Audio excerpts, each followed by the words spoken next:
Welcome back, everyone, to Merge Conflict, your weekly developer podcast. Frank, we have 700 YouTube subscribers. Oh my God. Are we monetized yet? No, we're not quite monetized, but we're getting there. Thank you all 700 of you for subscribing. Make sure to click the bell.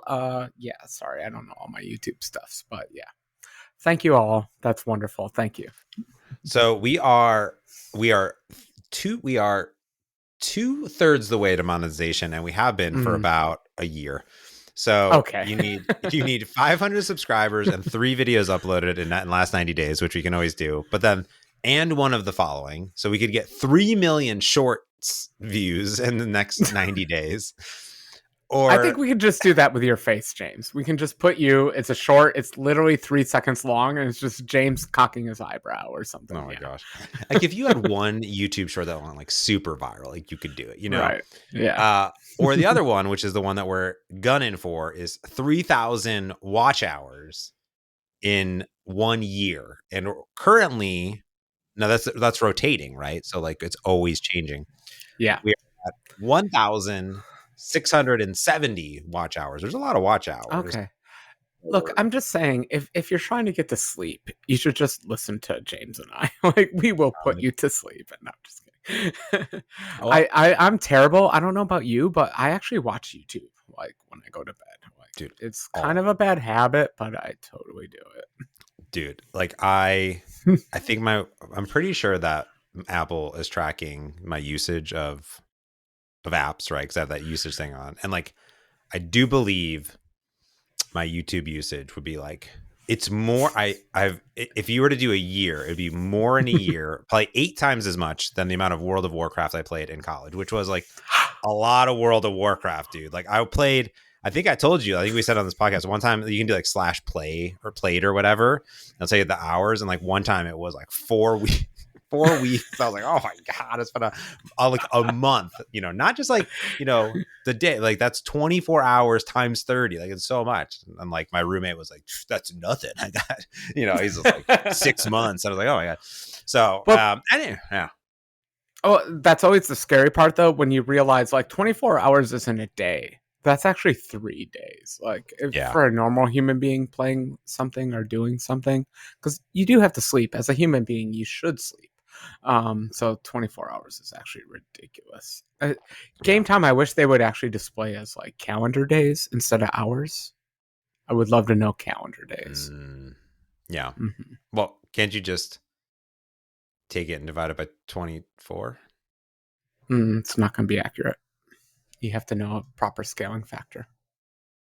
But I mean, if you have the number of hours you played, then divide it by 24, that'd be the number of days. That's a way, but it's gonna be wrong. It's gonna be the wrong number. I'm just telling you. It sounds as an engineer, I'm telling you, it's the wrong number. It sounds like you got something to vibe code this week, Frank Kruger. All right, I'll talk about that. This is lightning topics. We are gonna bash through 6 topics, very varying this week. Quite a bit of Maui talk, but a little bit of game talk. And we're gonna start with AI assisted coding. Frank Kruger, we're going to do a whole episode on how I vibe coded a SaaS this week. Oh, wait, James, are you telling me that you're using AIs now? I remember somewhat about 100 episodes ago, I was telling you about this thing called AI coding, and you're just like, I don't get it, man. Are you telling me that you're using AI to code? Well, yes, every single day, like nonstop. I would say my 4th of July weekend was spent doing lots of prompting, lots of research. My new favorite thing, I don't know. Obviously, I'm biased. I work at Microsoft. I work very close with the VS Code team and the Copilot team and the VS team. I'm very biased towards VS Code and Copilot and Visual Studio, and also using the coding agent on github.com, where you assign issues to the agent. The agent executes upon it and does the thing. And I'm really, by the way, sorry to interrupt, but I need to take more advantage of that. Like everyone, just assign it to the AI. It's free code. It just pops out code. Yeah, it's just free. Like no, it is definitely not free. However, if you go to like github.com/like Copilot or whatever, you have like Copilot there. There's also a new thing called there's like there's Copilot, Spaces, projects. I thought there was something. Oh, maybe I'm not signed into my actual other account, but there's like agents. There's like a whole bunch of other things going on.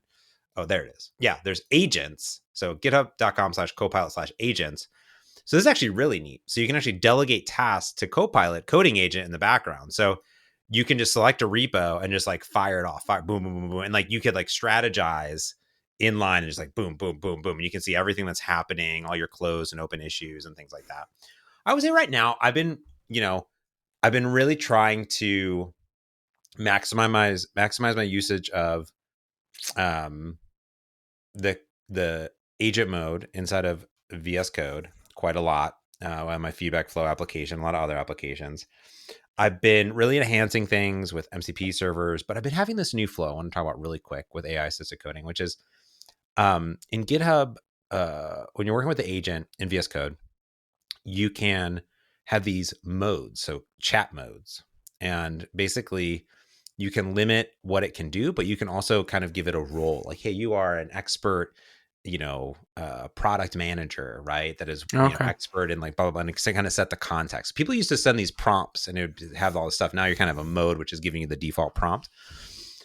What I've been doing a lot is I've been filling this ideas folder. So I go in and I say, hey, listen, no coding. There's like the mode is planning only. It says no coding allowed here, but you are an expert in this code base. In this code base, you know it all, right? And this is what you are. You're a C# developer, you're blah, blah, blah, but you're an awesome product manager, like doing research, and you can configure like perplexity and all this other stuff. What I've been doing is like thinking about a big feature I want to do, asking it to not just like, I know what the feature is. If I'm like, hey, I want to do authentication, I want to do this thing, blah, blah. What I do is I say, based on this code base, give me a proposal for plans and options and let's discuss them. So what I do is I jam on this. And what I found is if I then feed that big markdown, then I can review it. So it's kind of like, here's the thing. I do this with GitHub issues as well. So you can do this GitHub issue planning as well.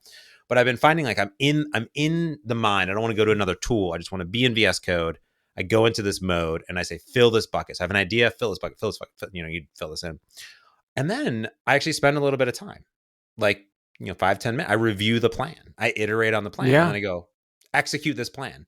And I've been trying to do this more because I've been using a lot of Claude 4. It is very, very good. It's very exploratory. We talked about exploratory models, but it's a little bit slower. And it likes to do a lot of stuff. So I've been trying to say, can I get GPT-4.1 to do a whole lot more? So there's these different modes, and Burke Holland created this 4.1 beast mode, which is this huge sort of role responsibilities. He read all the OpenAI documentation and all this stuff. So what it does is it like iterates on a plan and goes back and forth and does all this stuff. So it's kind of cool playing this mode, but I've been enjoying this AI assisted coding, which is AI assisted planning and then code, right? Because planning 100%. Is half the battle, right? I'm not a PM, but I mean, I am, but I'm not. I am a PM. I am a TPM. You get paid as a PM. Yeah. But, normally if you had a PM, they would create these issues. You would refine them, you do this stuff. And I'm like, I could use this thing to do it myself. 100%. Like, I almost start every prompt with, let's not code right now. Because at some point, all the models just wanted to start spitting out code, which is cool. We want to get our jobs done. But I'm like, honestly, dude, I just want you to be a rubber duck. I am just talking to you. Let's think this through. Like, here's my rough ideas. Here's where I want this feature to be, but let's talk it through because I want you to give me feedback. I want negative feedback. I want positive feedback. I want both of them. Stoke my ego and also tell me what I'm not thinking about. Like, I really do want both. And so 100%. Actually, I find myself in the planning mode. It's funny because when this AI stuff first came out, I'm like, James, it can code XAML. It can do this. It can do that. But nowadays, it's more about the planning for me. Like, I love discussing features with it. Especially when you're just like, look, buddy, I'm trying to make some money here. I'm trying to find some value added. Like, what features do, we always go back to eye circuits. What features do electrical engineers what are they most interested in? But let's talk about this at a broad, high level. And so I love that you're doing planning first, because I tell you, every prompt I start with is don't output code. And it's funny, later, I think in a week or two, we'll talk about the actual VS Code extension. And some of the topics, some of the prompts, some of the system prompts, like things you can't change as a developer, are don't output code unless the user wants you to output code. And that's me. I'm just like, let's not output code yet. Let's have a chit chat first. Yeah. Well, and I like that too. If you're actually in ask mode, one of the benefits there is that you have a lot of models available, or even on just like github.com/copilot or anything like that. Like you have the more models available, including thinking models. And I found that thinking models to help a lot with this planning phase, but also like deep research on problems. Like I've run into this problem and I can't figure it out. What is going on? And like you can really be like, really shove like take your time, understand the problem, and like do some research, go in these other areas. But it's been fun. But I've been filling this ideas bucket. And then the other thing I've been doing is in my custom instructions, I ask it to like, for large features and functionality, add documentation. So I have a docs folder. Great. So, and then whenever I'm updating it, I'm like, go update the docs folder accordingly. So it's kind of like keeping this documentation alive of when I'm implementing this thing, what did you actually implement? Because another thing too is what I do is in planning phase, I'll say, plan it out, but don't like write the code. Because what it wants to do is also write the code in the plan. I'm like, no, high level, no code, like very simple. Like, if you're going to talk about a model, just talk about the properties. Like, don't give it a class name. Like, just figure it out. Like, we'll figure it out later, Yeah. So that's been quite fun to use this sort of mechanism. So, sorry, this is lightning. We can't deep dive too much, but can you give me a rough pros and cons, compare and contrast beast mode versus normal mode? Like, what are we talking about here? What's the difference? Yeah. So if you go to, we'll put it in the show notes, but it's github.com/github/awesome copilot. And so I'm going to go there for you. Now I'm going to send you over to the beast mode. And I think it's fascinating. It's actually there's tons of custom modes and stuff in here, but I'm going to give you a link here. And this one basically says, like, you're an agent. Please keep going until the user query is completely resolved before ending your turn and yield bank the user. Your thinking should be thorough, and it's fine to go long. Avoid unnecessary repetitive and verbosity. You should be concise but thorough. What it does is it gives it a workflow. It's like, here's 9 things you need to do. Understand the problem deeply. Investigate the code base. Develop a clear step-by-step plan, breaking down into manageable incremental steps. Now, I've modified mine. I said, and when you implement it, ask the user to verify the changes before going to the next step. But it's like, implement the fix incrementally, debug as needed, test frequently, iterate the root cause. So it's kind of giving you this structure of what I might do as a developer in this mode. So and then for each of those steps, it actually does that. Now it also gives you some other thing, such as like fetch a web page, and like then also gives a description, like, here's how you would also create a to-do list, right? So like, here's how to do it. Here's how to create files. Here's like reading files. So it gives us this other information, like for example, like it often likes to only like read like, a few hundred lines at a time. So it's like, read 2,000 lines of code at a time. Just read it all. You know what I mean? Those poor servers. Read it all. Get all the context. Because, one prompt is like one premium request. So just like go and just keep revving until it goes. And Burke showed this on a stand-up of implementing a feature. And he said before this, it would implement it, and it would do some of the stuff, but it wasn't calling tools. It wasn't doing migration. It wasn't doing this. It was doing a lot of brute force stuff. So with this mode, it actually thinks about the problem. It's like, okay, actually, I'm going to like just run the migration. I'm going to do this. I'm going to like and it just kind of like does more of the work for you. So I think they're actually implementing a lot of that into the new sort of base system prompts. But it was really fascinating. So what's cool is it actually will output like, here's the 7 things I'm going to do, and it'll check them off as it goes. So you can like check its work. That's neat. Interesting, because honestly, like, LLMs have a little bit plateaued. So it's all come down to the strategy is what's important. The procedural stuff. Do you call tools? Do you do your thinking thing? I hate the thinking thing. But like, in the end, it matters, because it's just, it comes up with a result and then it refines the result. I can't help but to think of it from the ML perspective. You're just building up a larger and larger context in the end. That's what you're doing. So this beast mode to me sounds like you're just refining the context generation. I haven't done it myself, so I'm excited to try this. I've been deep diving a bit into the system prompts, and they're very explicit about this. Like, you should think through the problem before you solve it. But this beast mode seems like it's a lot more. Really, I'm not joking. Think about the problem Yeah. before you Yeah. solve it, Yeah. which is And kind of fun. what's cool is that like there was a Reddit thread that Burke started when he talked about this, and he has a gist of it, just whatever it is, and and then tons of people have been like modifying it to their liking. Because guess what? Everyone codes different, so there's like all of these versions of beast mode. Now I don't remember who called it beast mode. I like to think that I named it that. That's debatable. Oh, really? Okay. I feel like I beast mode. I feel like this is beast mode. Like, yeah, I'm in beast mode. Okay. I think I was listening to a song. Let me just put my nerd hat on for a moment, though. My only complaint with this is this is a stochastic process. There's still a random number being generated every time. We're doing a random sampling of a probability model. And it still annoys me that we're still taking a random sampling from a model. Whereas legitimately, you could do 1,000 random samplings from this model and it will produce 1,000 decent results. Yeah. And it still kind of annoys me that we're in this beast mode, but I still feel like I would rather a beast mode for me. Beast mode is like, give me 1,000 variations of what I just asked for. And let me choose which one. But I can't choose out of 1,000. I just can't. I could choose out of 3, maybe. Well, anyway, adjust my ML hat. You could adjust your beast mode to output and say, give me 5 options, write it in ideas folder when I'm doing these prompts, and then I'll pick one and I'll do it. It depends on how much you want to work with beast mode in general. Yeah. Anyways, give it a look. I'll put links in the show notes. GPT-4.1 beast mode in general. It's like optimized for 4.1, which is kind of cool because fast. Cool. And those are free premium requests. Free. Zero premium requests, baby. Woo! Fire. I mean, given the cursor controversy here.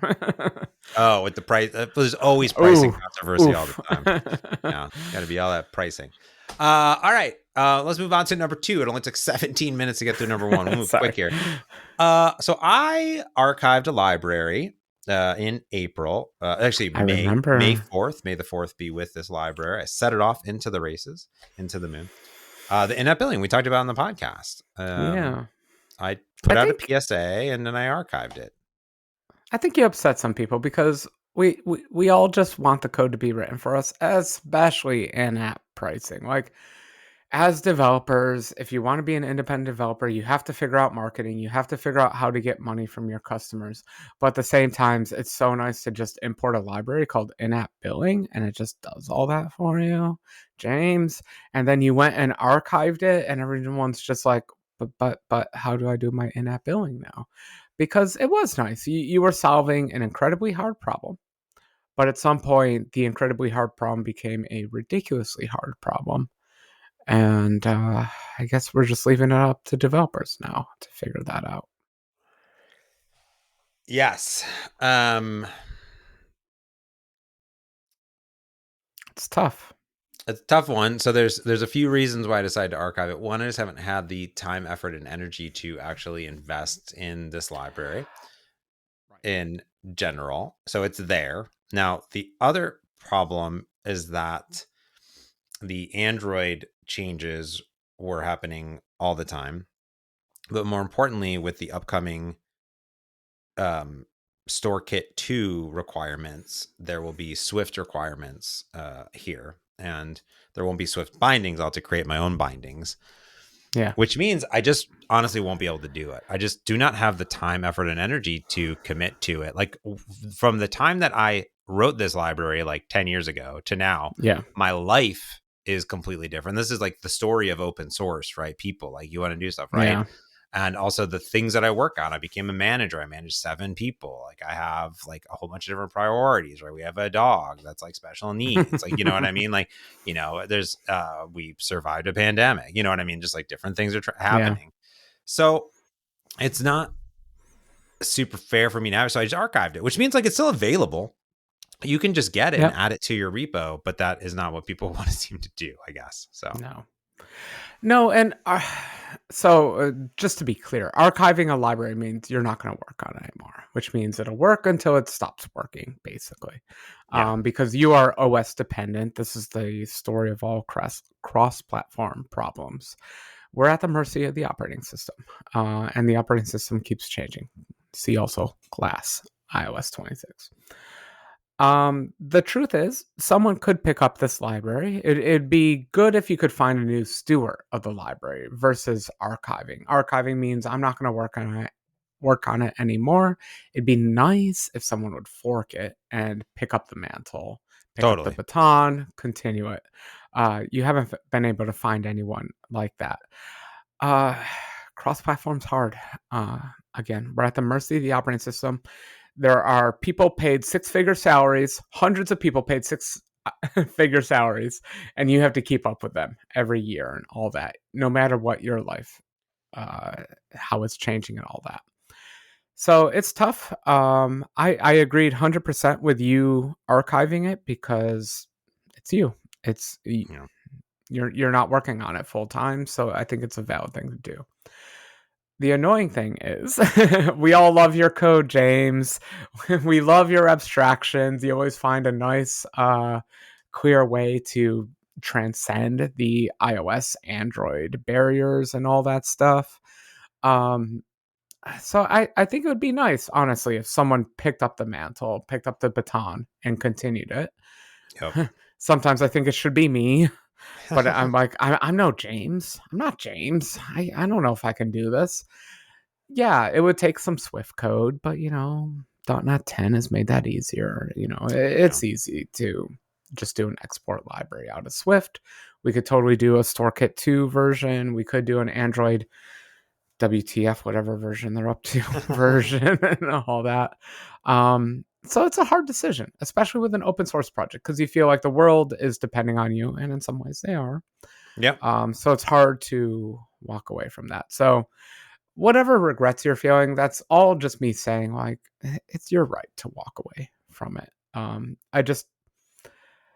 I hope either someone else will pick up the mantle, or I don't know, we just teach these stupid megacorps to just stop changing their APIs. It's a storefront. My God, how much do you really need to change it? Anyway. Yeah. That being said, I'll give a final update here, which is on the 4th of July, which is my day off. I unarchived the repo. What? James, you just took everything I said and threw it out the door. You unarchived that's possible? Yeah, you just unarchive it. I did one final update. Now, I had a PR that was sitting around that updated to the latest Android version. It was ready to go. People had tested. Now, technically, that package had already been released into beta, like pre-release on NuGet. But people are like, I will not install a pre-release NuGet package. So then I rebuilt it. Then I rebuilt it and just shipped the same exact binary to stable. So I spent an hour, unarchived it, did a thing. And it's good to go. But the code is there. People could take it. They could fork it. They could do whatever. They can reinvent it. I will say, like, it was never complete. It was never perfect. It wasn't there. And like, there's debate about putting the community toolkit. I'm against that. The problem with it is, like, this stuff is really complicated. I use this library myself in my own apps, right? Yeah. And the people are, what are you doing now? I use hacked versions of it because it was never complete. So I would take your code and just hack it into the form I needed it to be. Yeah, it's decent code that's there. So it's there. Yeah. That's what I recommend doing. There's one last update that should buy you another year, and you should be good to go. So there you go. More Maui talk. .NET 10. No, we got to move, Frank. We got to move. Moving on. Lightning moving talks. on. Talking about XAML. Okay. What if you had to write? What if you had to write less XAML? Please tell me how to write less XAML. For my whole life, I've been asking, can I write less XAML? Tell me how, James. I actually read this article, so I know, but I'm just going to lead you on. Well, the team over there, the Maui team in .NET 10 is introducing a bunch of implicit namespaces and global namespaces. Woo! I don't know. How do we make this sound as big as it is? Like, every XAML started with like 3 namespace imports, like kind of your minimum. And like it would just get grosser and grosser, like the more like custom libraries you would use and all that kind of stuff. Now you can write like a minimum XAML file, which just feels so good. It's not like it was that big of a deal. Yeah, you just copy and paste these stupid XML namespaces. By the way, we're talking about XML namespaces. Ever hear of those? They're from the 90s. They're weird. Um, it's like JSON, but with namespaces. It's kind of great what they did. I think it's still a preview feature, so you have to like modify your project file a tiny bit. But in the end, what it means is you can just delete a bunch of redundant, let's just be honest, it's redundant namespace code at the top of every XAML file, to the point where you just say, this is a page or this is a view, here's this class name, and then go. So just do your UI definition without a bunch of import statements. Kind of the same thing with global usings in C Sharp, but almost better because like C Sharp's a procedural language in the end. It's an object-oriented procedural language. It has functional aspects, all that kind of stuff. You can do data modeling, blah, blah, blah. Mm-hmm. But XAML is a declarative language. It's XML. I'm saying, I want a button here. It should be in a stack like this, and it should be a blah, blah, blah. I don't want to have to repeat myself constantly. I hate writing HTML templates. I hate writing XAML templates, and they just decreased the template size. This is a great feature. Hashtag finally. That's all. Yeah. And it's not only that, like you can do it with third-party libraries. So it's anything that you build, not just code and stuff in your code base. So anything you're using. So that's really nice, because the other part that ends up happening is that you can just write the control name and reference the models or the view models just by their name, just like you would in C# code. So if you had a new Frank's control, you would no longer have to say Frank control : Frank's awesome control. And then you'd have to do that for a bunch of different things. You just say, this Frank's awesome control, right? And this is the control. And then you no longer have to say models, monkeys, or view model, main view model or whatever. You know what I mean? Like you just really trims it down to get rid of that stuff. So it really shortens the code and just kind of makes it how you would do it in C#, which I think is really, really nice. Yeah. So it's a beautiful feature that I'm really excited. And what's really cool is that you can actually try out. This is my actually favorite. Is like you can try this out today by doing .NET New MAUI with Preview 5. But my favorite part actually is that in the blog post that David put out, it's actually not a feature at all. But I love that he did, like, let me show you how to do .NET New. And it was .NET New MAUI -N, which is the name. And it was less XAML, please, which I think is just a hilarious little Easter egg in the blog post. Like, it's funny. I actually think that would be really funny if that was the name of the preview flag. Like if you had to do right. dash, dash XAML, less or whatever, you know what I mean? That would be hilarious to put in that mode. So yeah. Instead, I think what do you have to do? Like some kind of implicit includes or something in the project file. Please go find David's blog post to get the details. But I think it's totally worth it. There are some pros and cons. He mentioned like the implementation is not perfect right now. There's a tiny bit of performance implementation or impact over it because it has to go search the global namespace and go find what you're actually asking for. And you can do name resolution. The problem with putting everything into the global namespace is sometimes people pick the same names. So you could actually be in your global XAML file, you can say like, oh, prefix this with an X or whatever you want. Which I prefix similar. Everything with James. Just well, that's also it's also very similar to like C#, like your code, right? If someone has the same name of Frank for two different classes, you got to say, oh, okay, you want to use both of them, you got to alias it. So yeah. I'm 100% for it because I'm a signal to noise ratio person. In fact, I worked on the Avalon team at Microsoft, and my biggest complaint against XAML was always the signal to noise. FYI, we used to have succinct syntax for lots of things.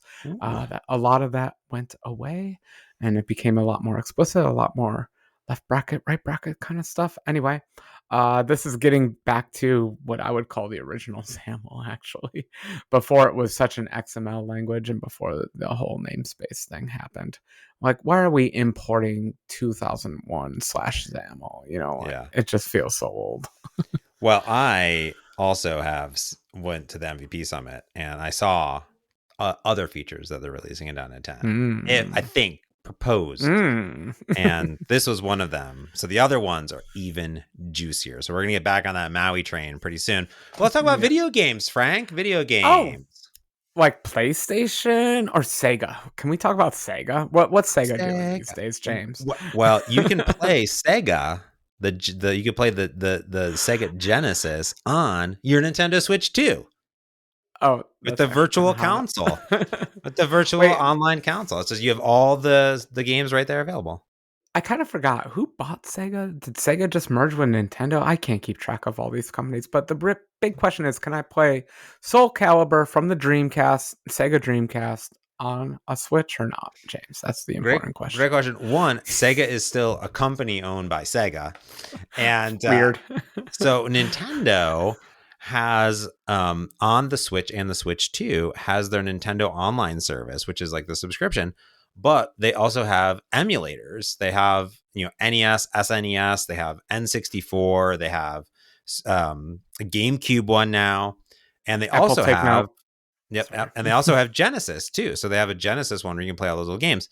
Now they don't have like a Dreamcast one. That would be pretty cool. However, that being said, there is a GameCube one which has Soul Calibur 2 on it, which you can play on your Nintendo Switch 2, which is awesome. So anyways, it's been a month of Nintendo Switch 2, Frank. We talked about it before.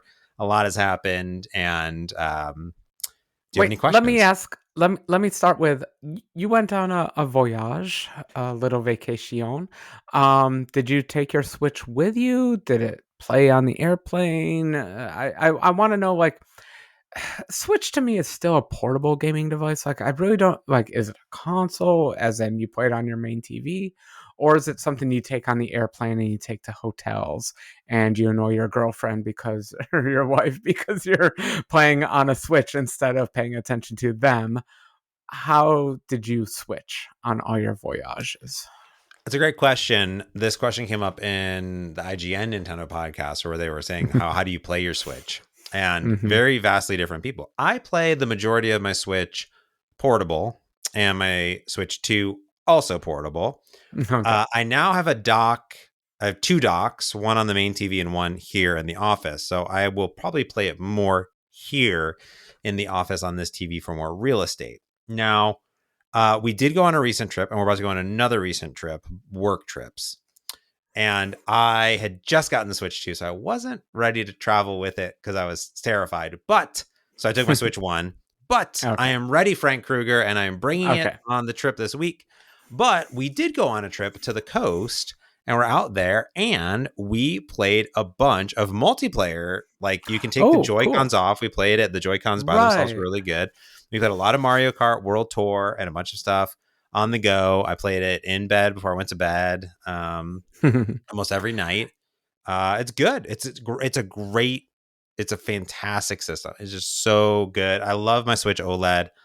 I love this system. It's very, very good. You love your Switch OLED. Do you love your Switch 2? I do. It's hard. Controversial. I don't have it here. We did it before. Controversial. This is the Switch OLED. The Switch OLED, I still think I like the size of this one better. I think it's better. Preach it. Yeah, I mean, that's always the trick with mobile. Like, there got to be a point where the iPad was as big as a laptop when you would add like a keyboard cover to it and everything. You're just like, well, geez, it's about the same weight as my iMac Air. So, like, do I bring my Air or do I bring my iPad? And honestly, not that I was leading these questions or anything, but I was really wondering that. Like, they increased the screen size, they increased the weight, they increased a lot of things.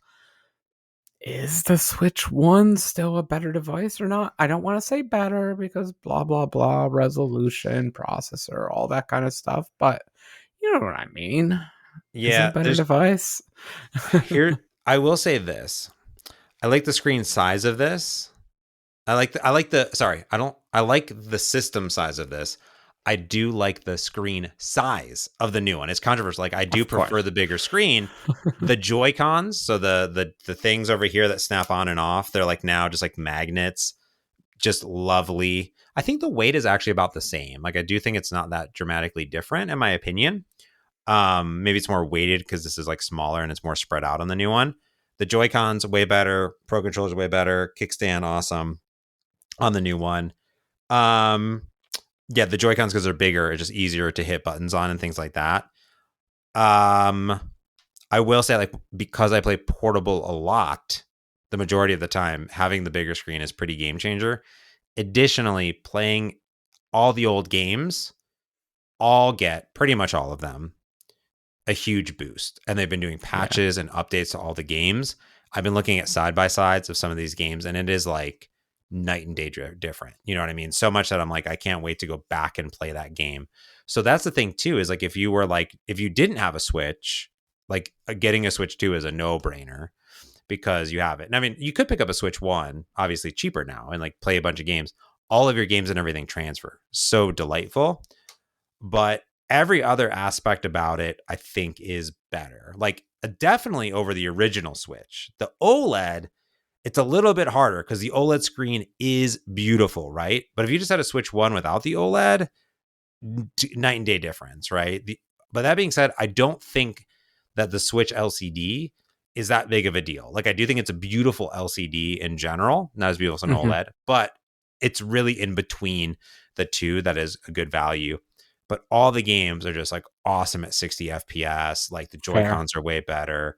Like, and also going back to older games and seeing like the graphics and the frame rates improved and like all this stuff. Right. And a lot of free updates. Like a lot of games just work better because the developers had uncapped frame rates, right? So now you just got more CPU. And there's a bunch of like AI, like super sampling happening as well. But like it's crazy because I've been watching these side by sides of the Digital Foundry, and like this thing is like the new one, the Switch 2 is like some of the graphics are like better than the Xbox Series X. It's crazy. Like it is bananas. Like the comparisons that they're doing side by side is like so cool. But I still have my Switch OLED. I love it. I think it's fantastic device. I like that I can hold it in this hand like this. I don't think I can do that on the new one. That's the only thing. But every other aspect about it, like it feels more premium. Like I don't know what it is about the new one. It feels like a more premium, well architected, crafted device in general. And everything about it is just like butter smooth. But it's obviously more expensive memory cards, more expensive accessories. So if you're just like, I need something to play, I mean, the Nintendo Switch is just the most amazing system in the entire world. It's like my favorite video game console of all time, besides like Xbox One, GameCube maybe. But like this is like honestly just like so unbelievably good. And like the ability to play all those retro games are just like incredibly cool. But I really think the game changer is the online stuff. We've had it in Xbox, a PlayStation forever, but having it in a Nintendo console, the game chat feature where like I can just like invite you to a game chat. We're on webcam, we're audio, the microphone's built in. It just works. And like that's a game changer. So 1 month with the Switch 2. Recommend it. You can find them in stores. They're in there. They do sell out there, but I was just at my local Best Buy and they had a fresh shipment of them, so you can get them. They're there. Nintendo's doing a great job with inventory, even though they've sold more Nintendo Switch 2s than like gangbusters over the Switch 1 sales, which is like crazy to think about. So I said it before, do you need to get one this moment? No, but I don't know, Donkey Kong's about to come out and it looks crazy good. Like it's like the same team that did Odyssey. So like that's super cool. And then if you had never played those Zelda games, like if you never played the Zelda games, Breath of the Wild or Kings of Tears of the Kingdom, the patches, the upgrades, dude, it is like wild. It's like this is how the game should have been played forever. It's bananas. So like I wouldn't like that's the thing is if you're getting it and I want to play Zelda, you might as well just get the new one. Just really invest. That's what I would say. That's what annoys me the most, I think. Sorry, speaking as a non-Nintendo person. I all I play is Zelda. All I remember from playing the original Zelda is Nintendo is Mike Tyson Punch Out and Zelda. Yeah. And so when I watch the side by side comparisons, like you just see it's higher resolution textures, it's a much more stable frame rate, all that kind of stuff. Yeah. Now my mixed feelings is like the first time I saw a Steam Deck is I'm like, that's giant. Yeah. Like I Yeah. can't hold that in my hands. Yeah. And that's honestly like the impression I got kind of from the Switch too. So I actually prefer the smaller devices. That's what I'm really thinking about. Like I'm just gonna get like gaming joysticks for my iPhone. Like it's fine, you know. I'm cool Yeah. with the smaller form factor. But when you see those side by sides of stupid Zelda games, I'm just like, So good. darn you! Don't side by side me. I see the resolution on the rocks, and now I can't not see the resolution of those rocks. Like it's just, Yeah. I know in the back of my head, I know. Yeah. All right. I had 4 of the topics this month. You This did. podcast. You have 2. What you got for me, Frank? I got for you something, James. Let me do a leading question because I know the answer already. Have you ever gone through the painful experience of trying to get an iPhone or iPad app approved by Apple for CarPlay? Have you ever tried that? Is it a CarPlay app or a CarPlay extension? Like, how do they even do Mm. them nowadays? It's an extension, but what Mm. the important thing is, you have to get approval from Apple. You, as a developer, cannot just write a CarPlay extension and upload it to the App Store. Unlike everything else, unlike watch apps, unlike TV apps, unlike iPad apps, unlike Mac apps, you can't just release a CarPlay app. You can't Oh, have an weird. app that runs in the car. You have to get approval from Steve Jobs or his ghost or whoever's pretending to be his ghost to run in the car. How Baroque is that? James, how Well, Baroque is that? I have CarPlay. I have the CarPlay like third party attachment thing for the smart car, and I will say I have about 3 CarPlay apps. I have like Yeah. SiriusXM and my podcast app. Those are like the only 2 apps, and Google Maps. Those are the only ones I have. Like I have Well, let tons of me apps on my phone, but nothing else is there. It's wild. look, I don't want to claim to be an app machine, but I am an app machine. I have app ideas all the time. And I have pitched 3 distinct CarPlay app ideas to Apple, and you Uh, have to write them an email and you say, "Dear Steve Jobs Ghost, can I write this app for the CarPlay? Can I run this app in the CarPlay?" And you know how they respond every single time? "No, you may not. No, you may not CarPlay this app." oh And wow. it's terrible. Like there is a human being approving whether you are allowed to write an app or not. This is the year 2025. AI is running literally the entire world. And yet there is a human being deciding whether you are worthy to run your app on a car TV screen. And let's just be clear, it's a TV screen in your car. Um, so I want to tell you today, there is a way to write CarPlay apps that don't use CarPlay. Did you know What? I do not believe you. that? I do not believe you at all. Well, it's not really an app. It's kind of terrible. But I did notice, because my ears perked up immediately, during the iOS 26, so not actually today. You have to have a beta version of the OS right now. But if you've coded live activities, live widgets, lock screen widgets, you know, this broad term Yeah. of the little things that appear on the island of your iPhone, which honestly I've only done for one of my apps, my silly fairy tracking app, Fairy Amigo. Everyone who's in the San Juan Islands, please go download it. It's free. Uh, they added, if you do live widgets, these are the widgets that again appear on the island of the iPhone. They now appear in CarPlay. Ooh, So you nice. do not have to get approval from Steve Jobs' ghost to get your app onto the CarPlay screen.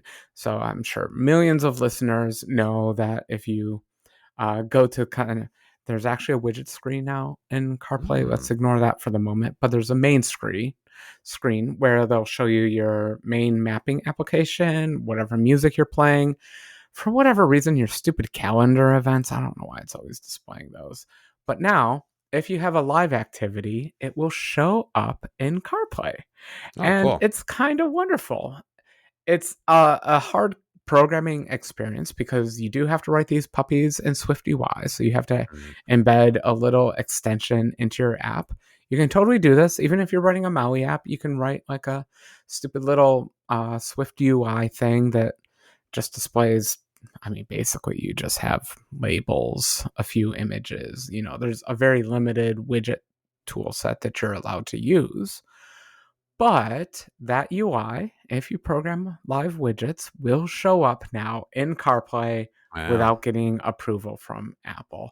And I heard that announced at WWDC, and I wasn't believing it, but I installed all the betas. I was driving around, and lo and behold, my app showed up in CarPlay, even though I didn't get any approval from Apple. So I just want to make this is a public service announcement. Everyone just go write these stupid extensions because you don't have to get approval from Apple and you can finally put your app's data on the main display.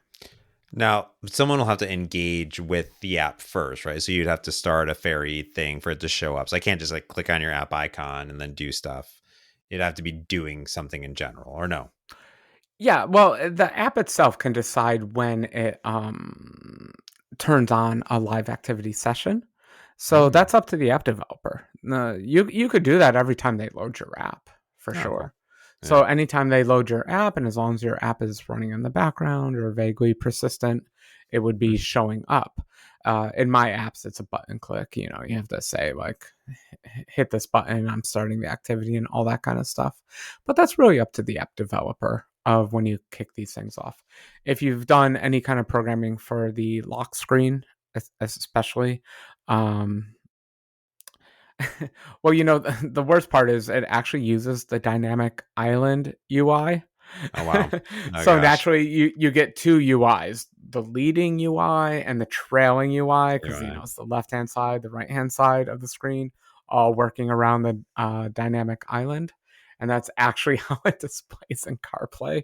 Oh, Steve Jobs goes, please come back and fix all this. Anyway, so if you've gone through that, you can actually just put whatever UI you want up there, as long as it's an image or a text box or I'm really vaguely a surprised button. I'm surprised they just don't allow more different things to like be on it, like they do on like the TV or on the watch or whatever. Yeah. I mean, you can have security. Like what I would imagine is like they might want some security levels over like maybe having access to like the car data. Like here's the other thing is Mm-hmm. like if people are like, oh well, if it's like CarPlay, like maybe it's tracking my location. Well, it's already on your phone and it could just track what you could give it.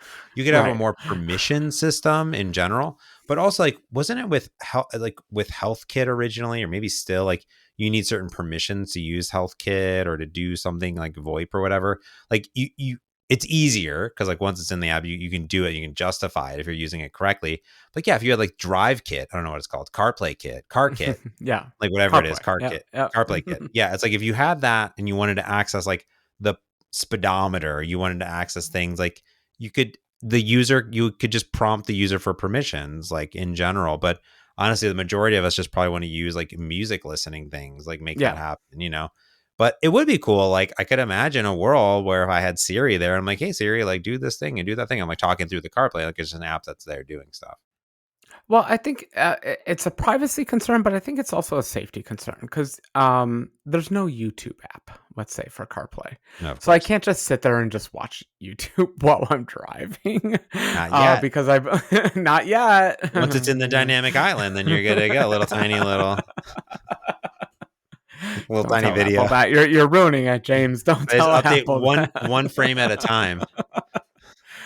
Well, that's the worst part. Like, if you've ever done widget programming for the dynamic island or the lock screen, the interactivity with the user is quite minimal. So, in Mm. general, what you have to do is give it, I'm going to say JSON. It's not JSON, but structured data. That's the data that you get to display. At no point in time are you ever allowed to update that data unless the user clicks a button. And then when they click the button, then you can update that data. But it's most people don't put buttons in their live activities because usually they're up there with the dynamic island. Usually you want to keep it a minimal UI, and so you don't put buttons there. On the lock screen, you do put buttons, but that's not the display they put in CarPlay. So the interactivity, your ability to run code and update an object is pretty minimal. I would almost say non-existent, but technically you can put a button there and do a few things, but no timers, no background processes, any of that. But even with all those caveats, let me just restate again, you don't need their approval. You don't have to send them an email. All that So matters. yeah. So if you have an app that is at all vaguely interesting to someone while they're driving, I beg of you, create a live widget so that we can use your app in CarPlay.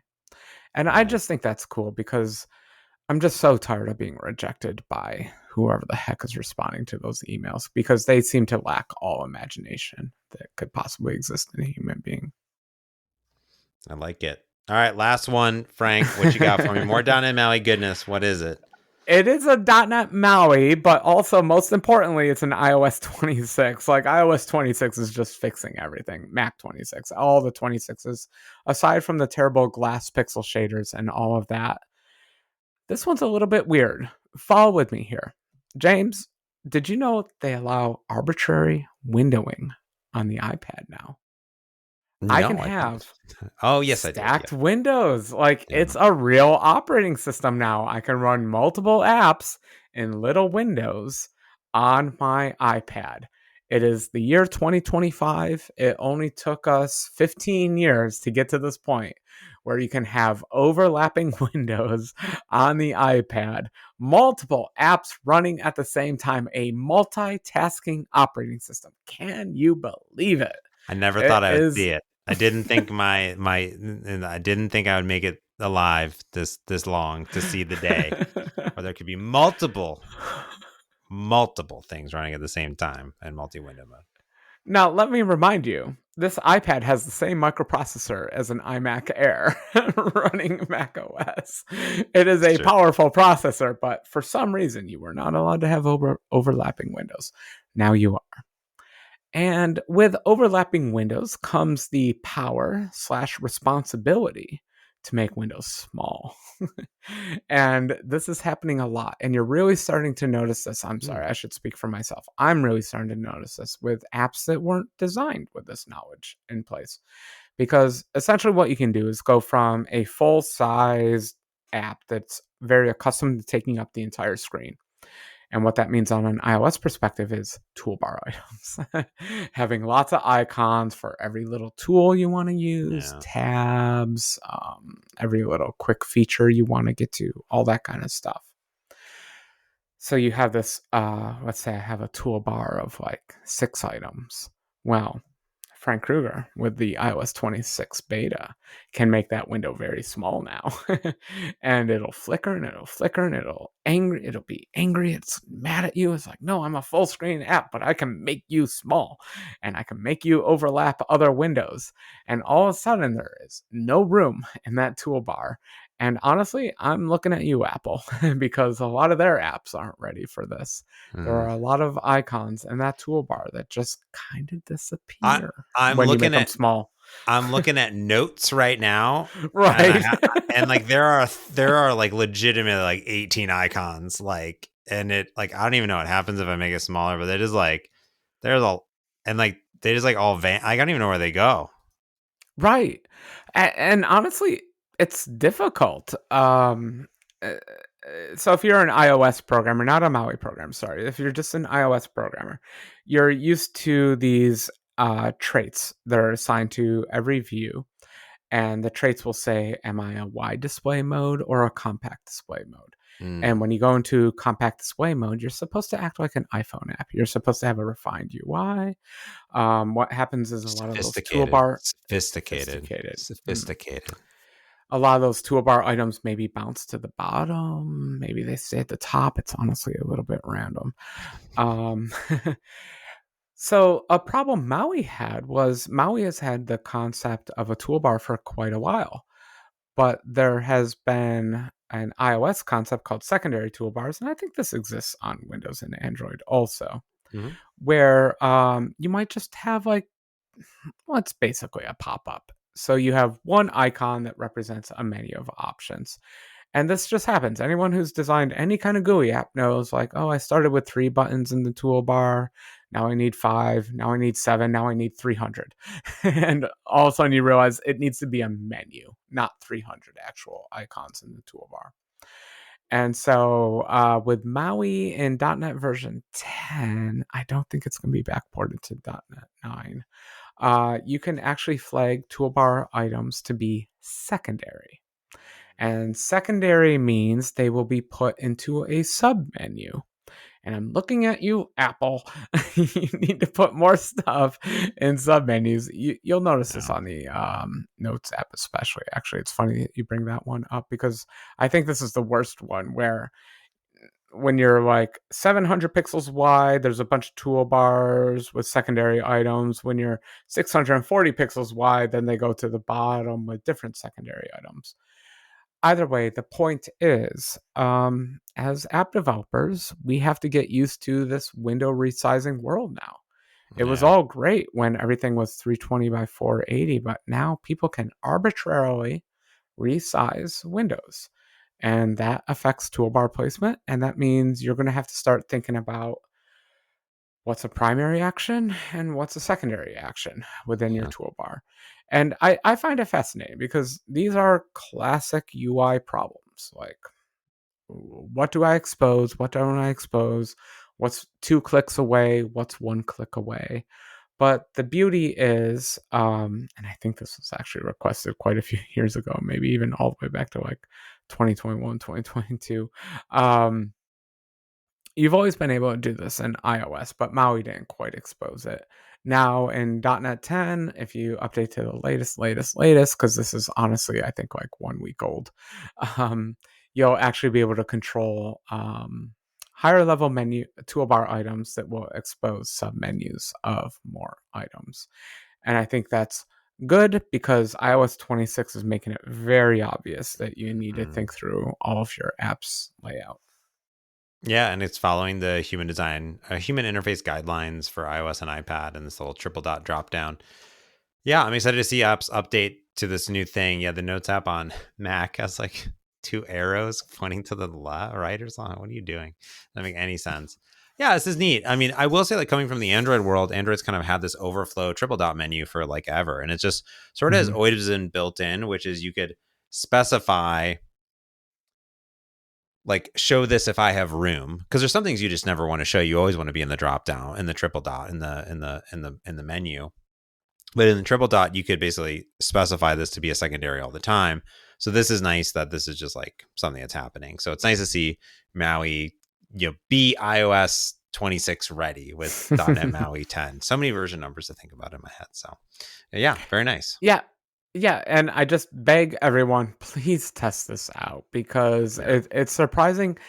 You really feel it in different apps, especially on the iPad when you're resizing windows. The apps that are aware of all these size changes and the apps that aren't.